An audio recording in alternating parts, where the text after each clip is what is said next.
manifest kode-kode tertentu, dan di metafor itu juga saya juga menekankan kepada anak-anak saya nanti 2 minggu ke depan untuk juga mencari arsip secara langsung, Kok iso ndelok sih PC carane nek kene kok gak iso ya. mencium bau arsip secara langsung. Delok Itu kan arek-arek hal-hal yang tidak bisa anjay.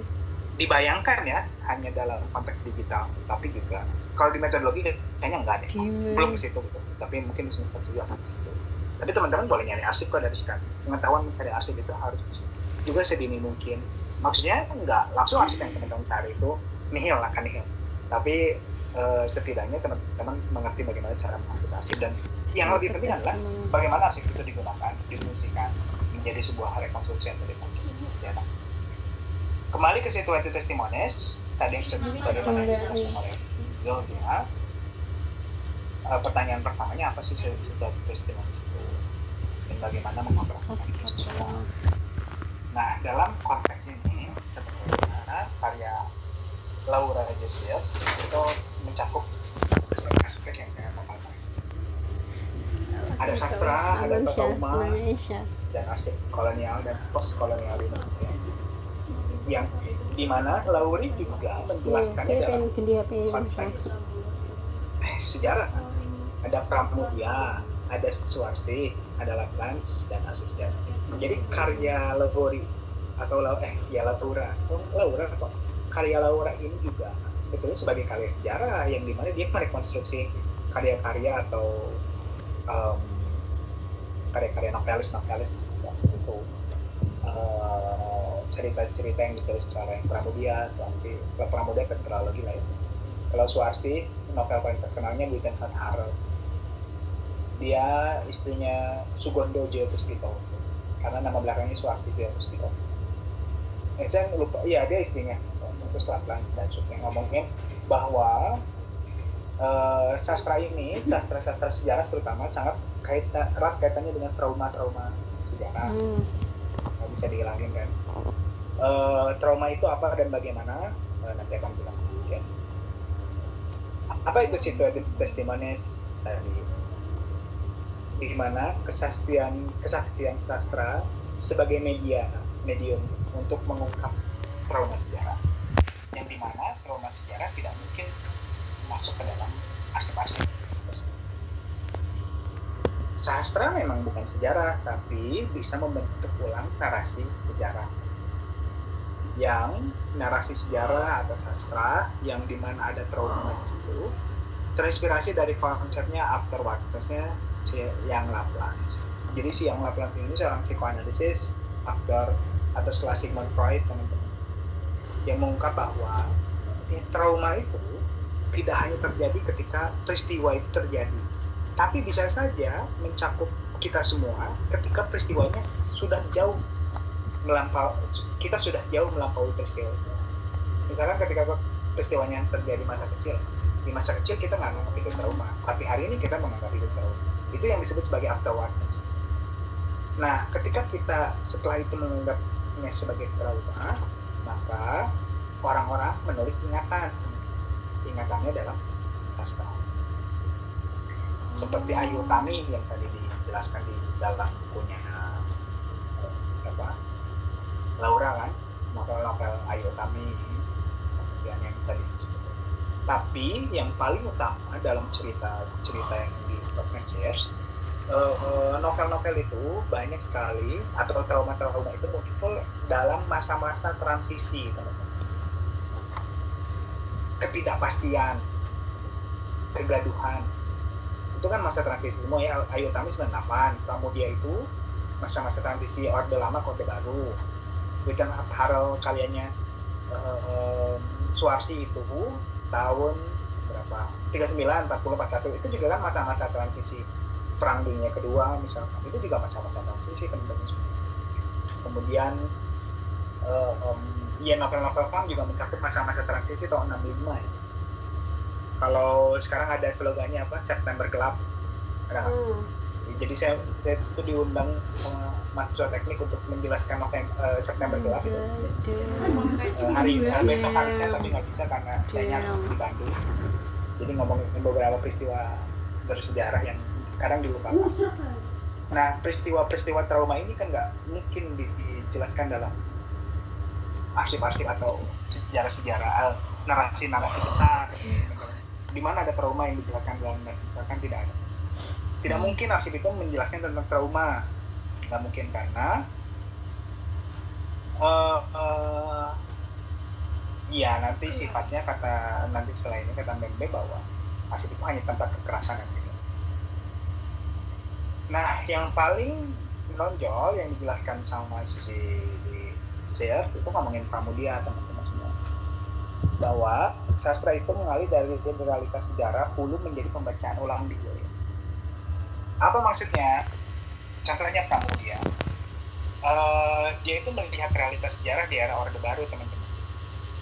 Dia dibungkam sedemikian rupa, disisipkan ke Pulau Buru, yang kemudian dia menulis, ketika arsip-arsipnya dihasilkan, dia menulis ingatannya kembali kan. Nah, tapi ingatannya itu dia metaforakan kan menjadi cerita Mingke.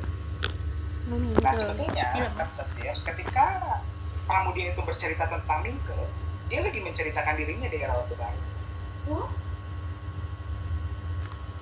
Dia sedang menceritakan pembungkaman yang terjadi di era Orde Baru pakai Mingke di era kolonial. Yang Mingke itu Tirto lah ya, Tirto Adi Suryo, si Iqbal. Ya kan kalau di filmnya gitu, dia ngomongin Mingke misalkan, dia lagi ngomongin pembungkaman pers, dia lagi ngomongin orang-orang yang diasingkan, dia lagi ngomongin struktur, dia lagi ngomongin status gitu dalam diri Mingke, yang sebetulnya dia lagi bercerita diri. Nah, sastra itu kekuatannya di situ. Dia bisa menceritakan dirinya menggunakan metafora orang lain. Meskipun basis utamanya adalah ingatan Pram, tapi Pram itu juga punya relasi dengan itu. Jadi sejak lama dia sudah baca ini kan, satu koran namanya Medan Priai, dan Medan Priai itu adalah surat kabar yang diterbitkan di Bandung, dan waktu itu redaktur utamanya adalah Tirto Adi Suryo atau Mingke, dan di situ Tirta juga menulis sastra, menulis cerpen, yang dimana Tirta juga merepresentasikan di orang lain dalam cerpen itu. Jadi sastra pun adalah keberlanjutan yang tidak akan pernah terputus. Selalu ada berkaitan antara cerita hari ini dengan cerita masa lalu. Metafora-metafora ini dapat menjadikan sastra menyuarakan pengalaman yang tidak terungkap, menjadi arsip alternatif trauma kolektif, mewakili jejak emosional yang tak tercatat dalam dokumen form. Di mana ada pengasingan dapat dicatat dalam dokumen formal, kan nggak mungkin. Di mana ada kekerasan itu dicatat dalam konteks negara, meskipun pada akhirnya itu bisa dilihat kekerasan dalam konteks arsip. Tapi ketidakmungkinan dalam sejarah hari ini, dalam wacana postkolonial, dekonstruksi, itu menjadi mungkin untuk memunculkan rasa-rasa trauma yang bisa muncul dalam sastra, dalam cerita-cerita masa lalu. Sastra itu tadi benar, nggak hanya imajinasi, tapi dia merepresentasikan masanya, fasenya. Bukan hanya imajinasi semata. Ya, kita kembali lagi ke novel-novel yang dibahas di sini, misalkan Tenggelamnya Kapal Android misalkan. Kan novel itu nggak hanya imajinasi Hamka, tapi Hamka berkait erat dengan ceritanya. Ngomongin Minang, ngomongin Makassar, ngomongin Van der Wijk. Kapal Van der Wijk kan memang ada, dan itu adalah kapal yang melintas antara Belanda dan Hindia Belanda waktu itu, bukan fiksi belaka. Nah, itulah sastra yang pada akhirnya merealisasikan cerita sejarah hulu menuju pembacaan ulang di hilir, menuju kita. Hilir itu adalah kita. Cuma bedanya dengan arsip itu tidak menggunakan metafora. Sastra itu menggunakan metafora kebanyakannya. Makanya sastra itu harus juga dikurasi teman-teman semua. Nggak kayak arsip yang bisa langsung misalkan secara kronologis bisa dimasukkan ke dalam teks sejarah. Tapi sastra itu harus dikurasi. Karena mengurasinya metafora, meskipun posisinya sama aja kan, equal kan. Sastra ada yang nulis, arsip-arsip kolonial juga ada yang nulis. Jadi posisinya adalah equal.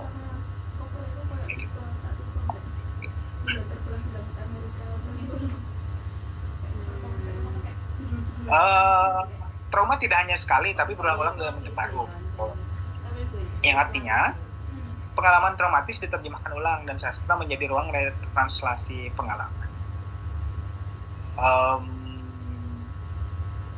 Ya, novel-novel pembuka semangat pergerakan juga misalkan novel-novelnya dibahas sedikit di bukunya, Max Havelaar yang tentang yang ditulis sama Dawes Dekker, itu juga efek trauma Dawes Dekker, yang Dawes Dekker itu dipecat karena tidak memenuhi kebutuhan presiden di Bantam atau di Banten.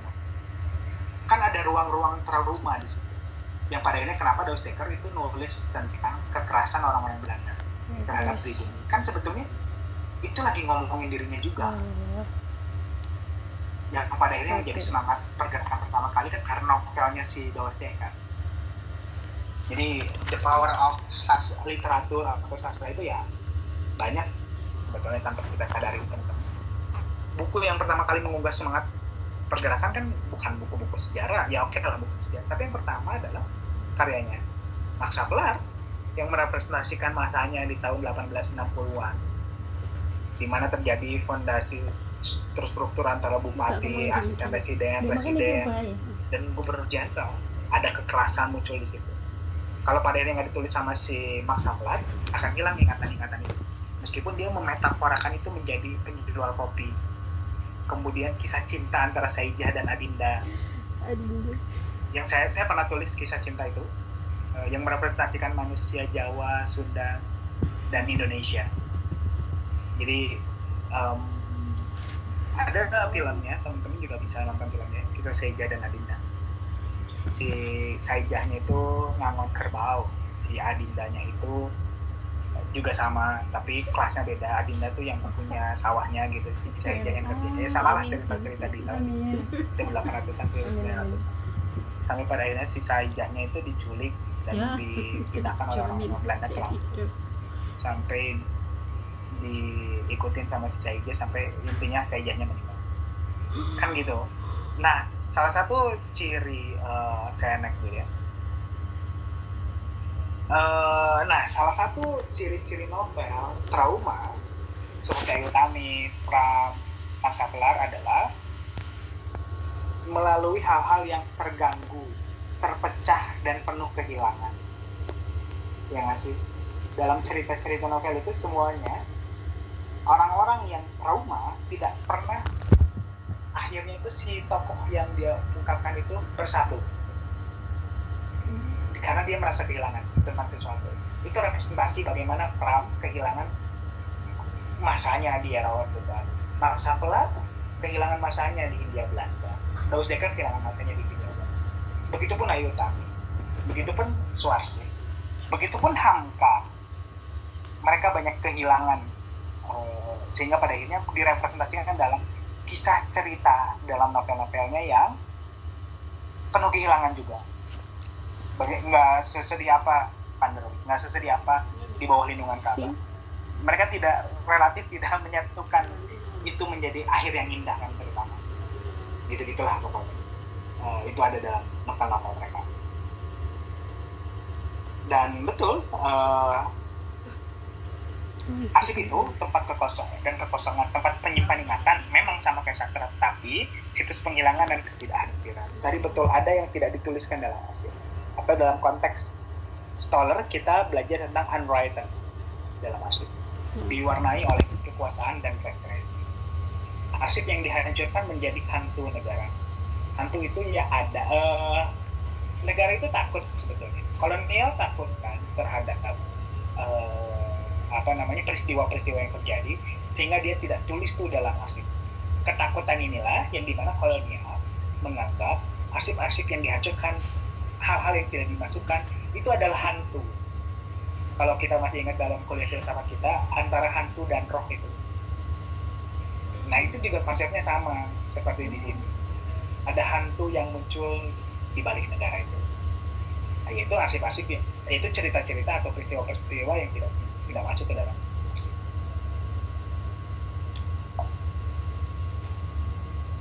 Oke, saya lanjutkan. Ya, kemudian yang ngomong, ya nulis kembali lah ya.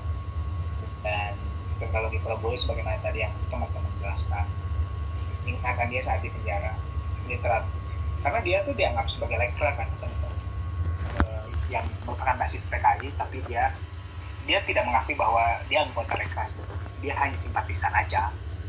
Tapi kan waktu 65 dan seterusnya kan simpatisan atau tidak simpatisan kan disikat juga, diasingkan juga, Pram juga diasingkan. Cara-cara diasingkan di era transisi waktu itu juga sama dengan cara-cara diasingkan di era kolonial. Para penjahat-penjahat negara dalam tanda kutip itu diasingkan, teman-teman, nggak dibunuh di era-era kolonial dan era ini. Di tahun 26 kan para pemimpin kita juga diasingkan kan, teman-teman. Soekarno diasingkan ke Bengkulu, kemudian juga Hatta, Syahrir diasingkan ke Digul misalnya. Nah, cara-cara pengasingan adalah cara-cara kolonial yang kemudian diadopsi oleh kita sebagai negara di waktu Orde Lama dan Orde Baru. Bedanya, cara-cara Jepang itu nggak diasingkan, Jepang itu dibunuh. Tapi kalau cara-cara kolonial itu diasingkan. Kita menggunakan keduanya. Ada kalanya itu disikat dalam artian dibunuh, tapi ada kalanya juga diasingkan. Si dalam tanda kutip hantu-hantu negara itu. Jadi dia juga sedang mengkritik bagaimana dia diasingkan, teman-teman, dalam tetraloginya.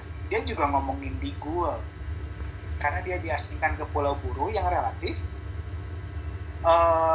kawasan hutan, kemudian orang-orang yang dituduh itu tahun 65 yang dituduh itu kemudian diasingkan ke Pulau Buru, kemudian mereka harus membangun rumah-rumah mereka, kemudian dalam cerita-cerita Pram mereka juga harus menghindari malaria, kemudian mereka juga harus berhadapan dengan hewan buas, dengan ular-ular hutan dan seterusnya. Itu juga dialami oleh Pram, juga dialami oleh Hatta dan juga Syahrir dalam ketika mereka diasingkan di Bovendigul. Jadi ada pola serupa sebetulnya, meskipun kita merdeka, polanya serupa. Itu postkolonial, itu dekolonisasi. Kita nggak melihat kita sebagai negara itu adalah sesuatu yang baru, yang tidak menggunakan cara-cara lama, tapi ternyata dalam tetraloginya Pram kita masih menggunakan cara-cara lama, bahkan sampai hari ini. Jadi karena sebab dan akibat itu selalu mengait ya, sebagaimana yang sudah kita jelaskan. Ada memori-memori dan cara-cara kita. Saya kedengeran nggak? Jadi nggak bisa dihilangkan, teman-teman. Salah satunya apa coba? Salah satunya ada yang juga menjadi tentang trauma juga. Saya kata kenapa? Waduh, aku berarti di ini kata atasan itu atau pemilik tanah selalu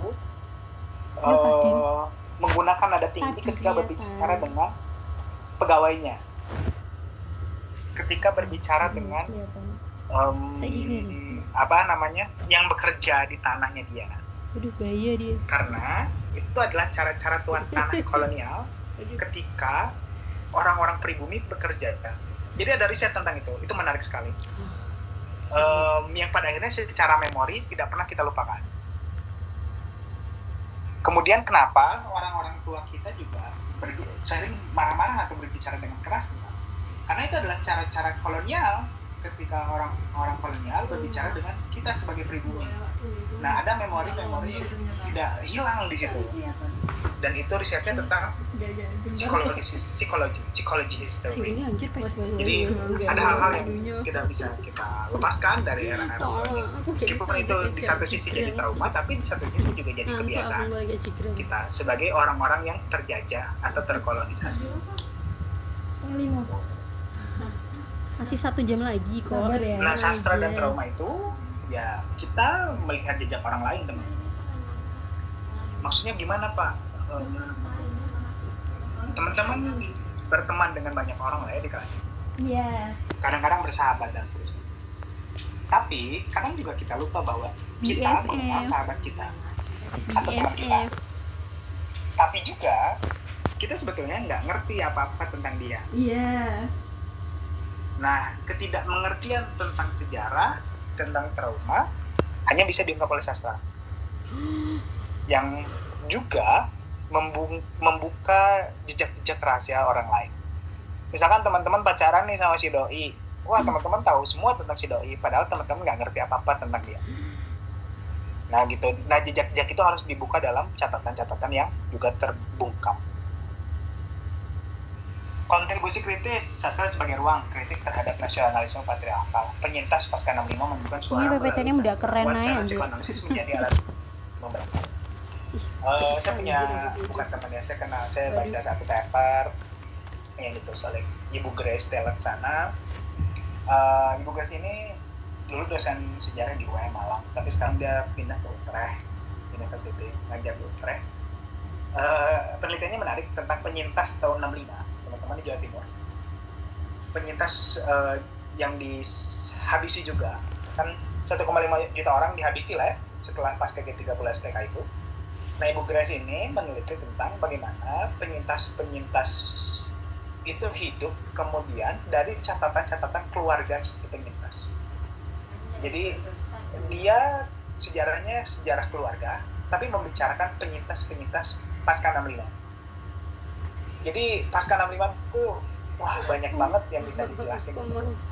Bukan hanya PKI-nya G30 SPK, tapi after, setelah itu atau bahkan sebelum itu. Ini jadi sebuah fase kayak perubahan secara signifikan 45, 65, 98. Itu perubahan yang sangat signifikan. Dan dia meneliti bagaimana penyintas-penyintas itu dari sisi keluarga. Jadi bentuknya apa dia? Sejarah keluarga, family history. Kan nggak pernah kebayangin ada sejarah keluarga lah ya. Tapi kata dia, negara itu kayak hutan. Hutan dan hutan. Negara itu kayak hutan. Keluarga itu kayak pohon. Pohon keluarga. Kalau pohonnya satu sakit, semuanya sakit. Kalau pohonnya semuanya hidup, semuanya hidup. Dan kita tuh ada di pohon-pohon itu. Tuh. Itu keluarga dalam satu nation state sebetulnya. Kan medium paling tangguh, paling rentan juga ada keluarga sebetulnya. Bagaimana kita dibesarkan atas budaya keluarga Jawa, budaya keluarga Madura, budaya keluarga Sunda, kan punya ciri khas masing-masing yang kemudian teman-teman bisa letakkan itu di dalam satu masa atau dalam satu pelajar. Itu juga bisa menjadi wacana atau diskusi. So, memang sastra itu nggak langsung jadi buku sejarah, tapi mewakili trauma yang tidak bisa dinarasikan secara linear dan menawarkan kemungkinan baru teman-teman dalam memahami sejarah Indonesia. History is not only the responsibility of the person who speaks the truth, it needs someone to listen. Jadi nggak semuanya yang dibicarakan itu kebenaran, tapi juga memerlukan orang yang mendengar. Siapa sih yang mau dengerin hal-hal yang dibungkam, yang terpinggirkan? Kan nggak banyak. Nah, bagaimana kamu juga bisa menulis sejarah yang terpinggirkan, yang terbungkam? Ini apa anjir? So, ada pertanyaan. Oh, itu semua gitu. Udah simpulan. Aku pengen takon tapi bingung kata-katanya apa. Piye. Any question? Oh wes itu wes. Ramadana, silakan. Baik, Pak. Saya ingin bertanya. Tadi Bapak menyinggung masalah penyintas 1965 after PKI ya Pak. Itu Sudah bisa jadi resume. bagaimana cara kita mendapatkan dokumen yang membahas masalah penyintas itu Pak? Mungkin itu saja Pak. Oke, terima kasih. Ya, dalam buku sejarah, dalam arsip itu nggak mungkin ada arsip negara atau arsip militer itu nggak mungkin. Ya apa anjir? Tapi itu apa namanya? Itu akan Iya, Bu ambek anak bisa ya. diakses dari Itu kok Pak Ewi. keluarga-keluarga penyintas. Nono dan Nana. Ya, dari yang dulunya dianggap sebagai orang kiri misalnya. Oh. Dan jumlahnya itu banyak. bisa kamu baca riset orang lain, siapa saja penyintas dan di mana aja ada penyintas. Di Surabaya ada nggak, di Malang ada nggak, di Madura ada nggak. Nah itu juga bisa diakses karena ya cerita 65 hanya terpusat di Jakarta, tidak masuk ke dalam ranah-ranah Jawa Timur, meskipun ya saya nggak tahu bagaimana pandangan udah banyak belum kajian soal itu di Jawa Timur. Ini kan di Jawa Barat ya, tapi setidaknya penyintas kan itu pasti trauma itu kan ada hal-hal yang dan itu akan muncul dalam nggak ingatan pantas buat dibicarakan.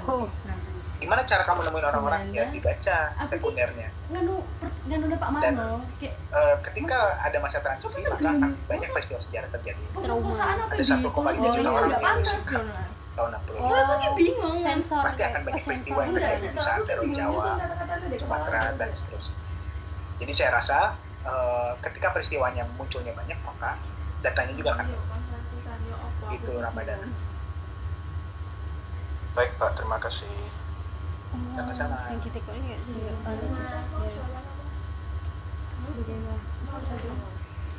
Ada lagi yang mau nanya? Saya Coba cari pakai device-mu ya. Boleh. Saya Adinda ngono. Adinda, mungkin komensi suaranya nggak ada. Pak izin saya pakai device-nya Shera ya. Nah, jadi pertanyaan saya sastra atau ini kan bahas tentang trauma ya. Nah, trauma-trauma itu tadi kan pasti ada hal-hal yang gimana ya, kayak nggak pantas kan, itu tadi kan nggak pantas ditulis dalam arsip. Nah, saya itu bagaimana pendapat Bapak? Soalnya saya pernah dengar ini ada salah satu dosen yang kayak pendapatnya itu kena trauma itu kayak nggak usah ditulisin dalam sejarah. Emang apa nggak malu tak kamu kayak misal pemerkosaan 98 ditulis dalam sejarah kayak gitu? Gimana kok ada sejarawan kayak gitu kayak yes gitu. Ya, padahal ya secara update keilmuan ya kita kenal dengan psikologi history, gak hanya trauma teman-teman yang bisa dibahas, tapi sisi-sisi lain lah ya dalam manusia, kanibalisme, great history, kemudian banyak lah istilah-istilah psikologi yang bisa dibahas. Tapi saya rasa di era sekarang dalam wawancara dekolonisasi justru hal-hal yang paling penting dari manusia adalah hal-hal yang dekat dengan kamu adalah hal yang menarik. Hal-hal yang dekat dengan kita ya salah satunya trauma. Kita di sini punya traumanya masing-masing nggak sih? Selain mungkin saya punya trauma dibully di masa-masa SD dan itu masih terbawa mimpi sampai sekarang. Di masa lalu saya nggak menganggap itu trauma, tapi sekarang saya menganggap itu sebagai trauma. Bayangkan sudah hampir 20 tahun lebih ya, tapi itu masih dimimpikan. Itu trauma. So, hal-hal yang paling dekat dengan kita yang biasanya ingin kita ceritakan dengan cara-cara tertentu. Perang juga punya traumanya sendiri, cara menceritakannya dengan novel. Mungkin cara menceritakan kamu dengan karya-karya skripsimu, tulisanmu, esaimu, dan sebagainya. Jadi saya rasa ketika ada dosen yang ngomong bahwa trauma nggak usah ditulis, ya itu aneh juga. Ilmu itu berkembang, sejarah itu nggak ngomongin hal-hal di atas, kecuali ya dia dia nggak update. Aku jadi on mic. Sedangkan di luar dalam perkembangannya ngomongin trauma, ngomongin penyakit. Emang ngomongin penyakit itu nggak malu gitu, orang-orang ngomongin penyakit, ngomongin seks dan seterusnya kan nggak gitu. Jadi bukan masalah malu tidak malu, tapi kan keetisan itu juga pada akhirnya bisa kita nggak melanggar hal-hal yang etis dalam kehidupan masyarakat. Ya kalau pada akhirnya gitu kan cerita-cerita korban kekerasan seksual tidak akan pernah terungkap.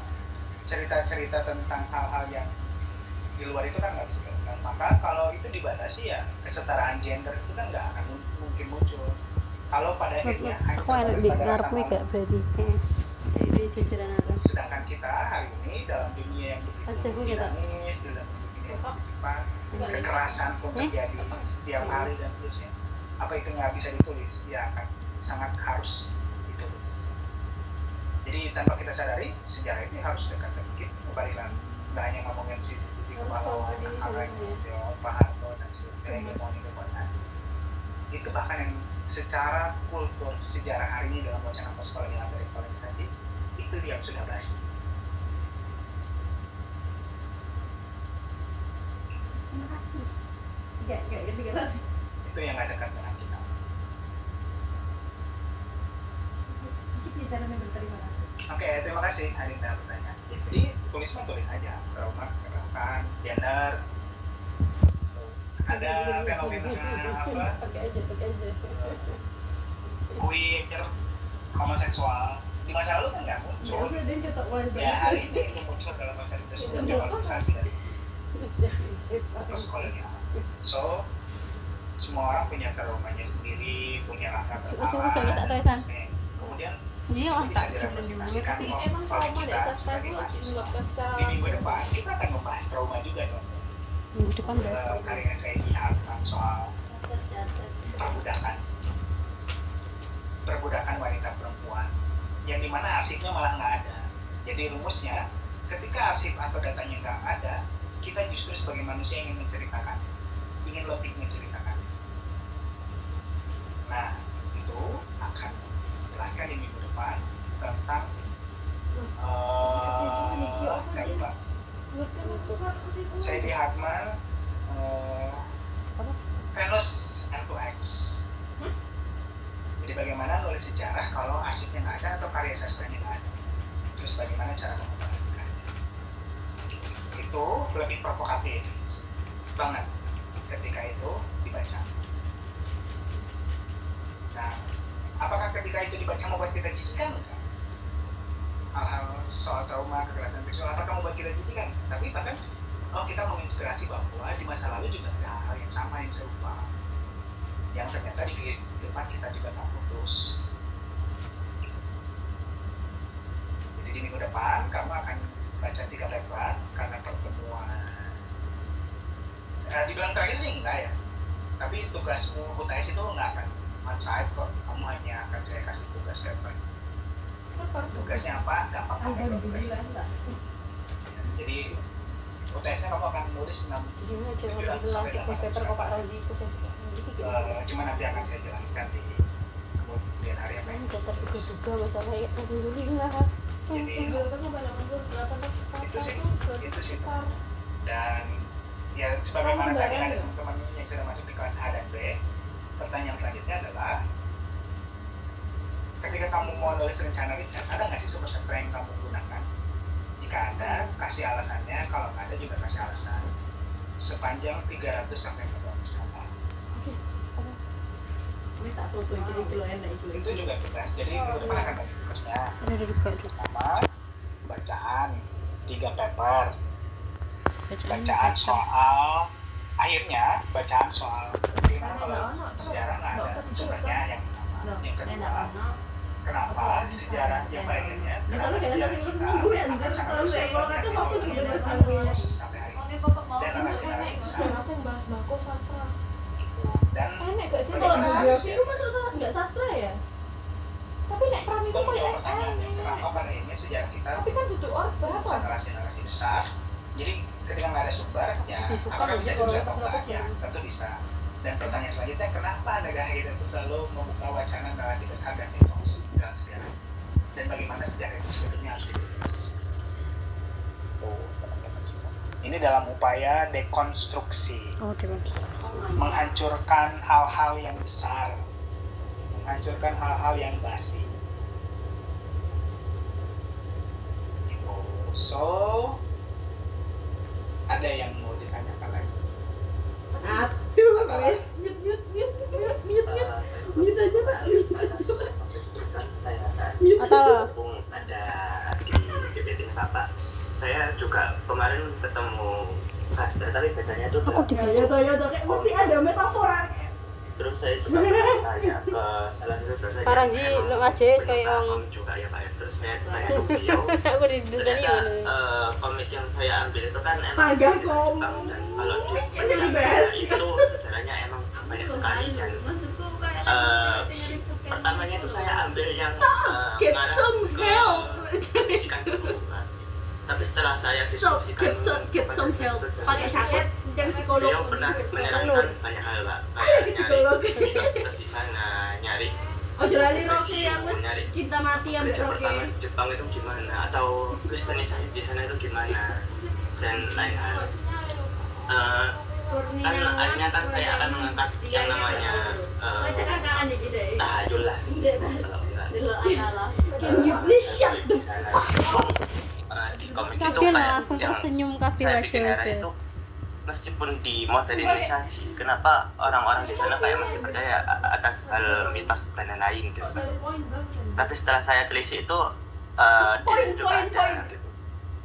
the point, Nah, please. pertanyaan saya tuh kenapa masih ada yang kayak orang-orang zaman dulu loh, kayak ibarat kata kayak percaya hal seperti itu, padahal untuk zaman sekarang kan sudah kayak kayak ya udah itu kan Gue malah orang banget kayaknya seperti yang cerita bukan kayak gue kan masih bahas ya, tapi gue udah ingin Mitos itu bisa dilihat dari dua sisi. Satu, kita bisa tidak mempercayai itu karena kita menganggap diri kita modern kan. gue kesel Kedua, banget. mitos itu adalah sebuah produksi pengetahuan orang-orang dulu. Bagaimana mereka tidak bisa menarasikan hal-hal yang dilihat secara ilmiah yang kemudian dia mitoskan. Sebagaimana yang pernah kita bahas. Kita pernah bahas nggak sih Sumpah, please can you shut the fuck up. tentang mitos? Iya. Dan itu akan dibahas dalam pertemuan minggu depan antara mitos dan sejarah. Mitosnya Muhammad Yamin tentang Mojopahit. Dia menggunakan legasi-legasi mitos dalam membentuk nasionalisme bangsa yang pada akhirnya Waduh, aku pakai isinya kebohongan semua. buruk kayak. Ketok kan? Ketok. Minggu depan Iki akan ketok mau teh. memperdebatkan antara Yamin dan Sujarwo. Dinda emang ketok. Bagaimana Dinda ketok kita gak cepet dibangun belum? atas mitos-mitos sejarah yang ya dia memanfaatkan sisi mitos kita yang juga pada akhirnya melegasikan sejarah yang kita pahami sekarang. Yang pada akhirnya kenapa di sejarah kita itu banyak cerita-cerita yang dipilih. Kenapa semasa SMA banyak cerita yang kita nggak tahu, yang hanya cerita itu aja. Tokoh-tokoh besar orang Aku PUP tanpa tahu ada perjuangan buruh di situ, ada perjuangan Kak perempuan di Krisna, situ, Okta, ada dan perjuangan lain-lain, yuk, orang cara tua di gitu, situ kayak, dalam aduh, masa apa lalu. ya? Dia ngomong kayak Yang ini, Evi pada bersama saya akhirnya Pak emang. sejarah itu harus Ya. ditulis Jangan kritis lupa, atau ini. ideologis. Iya.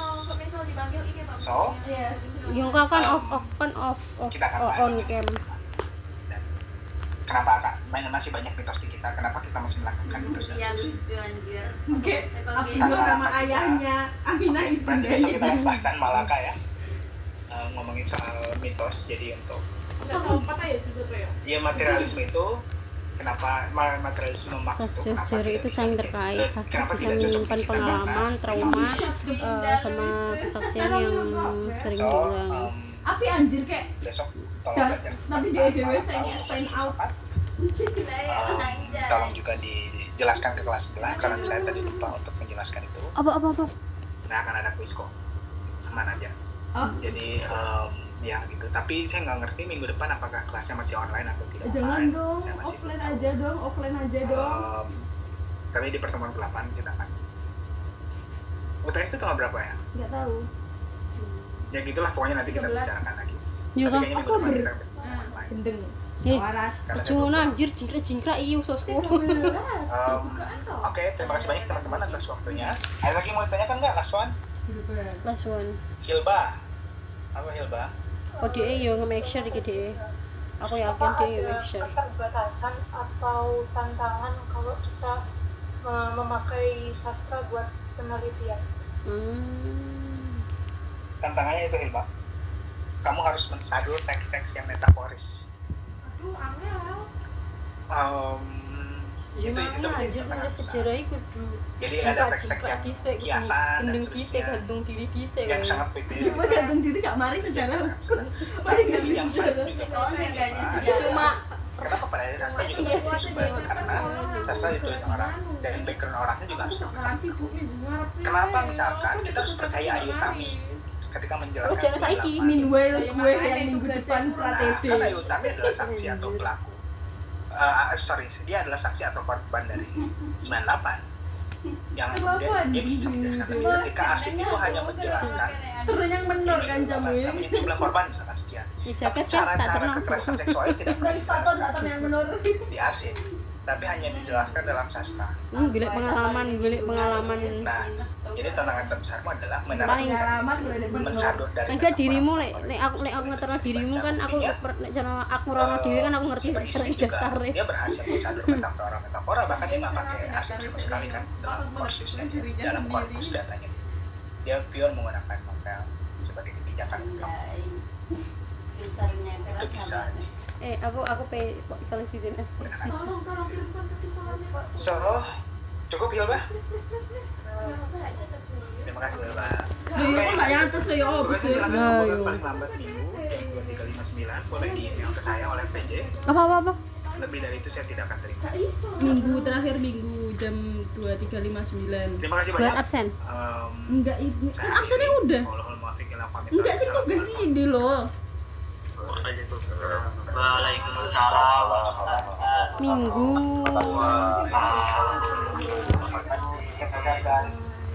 Bapak untuk absennya Oke, saya masukkan ke sekarang ya. Adip kelas apa, Adip? Bapak saya juga belum absen, Bapak. Saya tadi Gusa. Ya, the host and the meeting. Ya. Sengaja sih. Alhamdulillah. Sengaja sih mungkin. Ini tugasnya apa rek? Kak Ikro takon. Bentar ya Kak simpulin kose. Aku ki ket kemang ki kesel gak kesel sih aku ket kemang jingkrik kudu aku kudu bokongku kudu tak jingkrokno iki. Tidak apa meneh sing awal-awal sing iku demo-demo iku lho. Ada kamane iso kate sore gini. Iya, Cik. Iku tambah kelas online ki tambah kesel anjir. Loh, lek ngene jek iso guyon ya. Lah di omah dhewe. Anjing. Wes guys. Meskipun aku di omah ya mulai tapi kayak aku kesel anjir rasanya. Besok aing di Royal aja. Besok presentasi. Zumi. Aku bagian presentasi. Sudah share, terima kasih. Diserahkan artefak Nanti kepada kalian sudah membantuku untuk menjawab BPM berhasil. Aduh. Iya udah tenang Karena aja. yo kayak ngono. Lagi me on mic. Sumpah, apa sih jenenge? Mek nganu untung kok pas kau jawab mang niku mati. Saya tak simpulkan dulu. Misalnya filsafat kena tunjuk aku menangis. Mati enggak tahu. Pura-pura kayak Tak kayak tawa dhewe. Mbakku biyen mesti ngono anjir pas apa kuliah pandemi biyen iku. Aduh. Mesti kan ditakoki ya mbek dosen iki. Aduh, bokongku gak kuat iku didingin. Ya Allah. Terus piye mbakmu? Tapi gak diseneni gak di out nih langsung. Bateni iki wis kompromi ambek kanca-kanca iki. Oh. Ini wifi di absen. Maaf Pak. Iki ojo ngomong miring maneh. Apa? Karo